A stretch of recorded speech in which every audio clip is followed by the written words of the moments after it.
siltās acis, man ir tēva stiprās rokas, man ir skaņais jaunības laiks, esmu bagāts ļoti.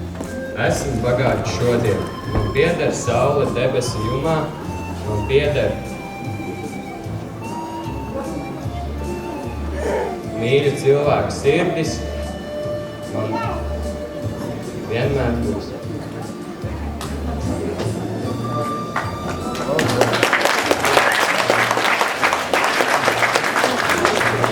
Lielāko paldies mēs vēlētos teikt saviem vecākiem par atbalstu, sapratni, pat par Rājanu īstajā brīdī, un paldies viņiem, ka mēs šodien esam šeit.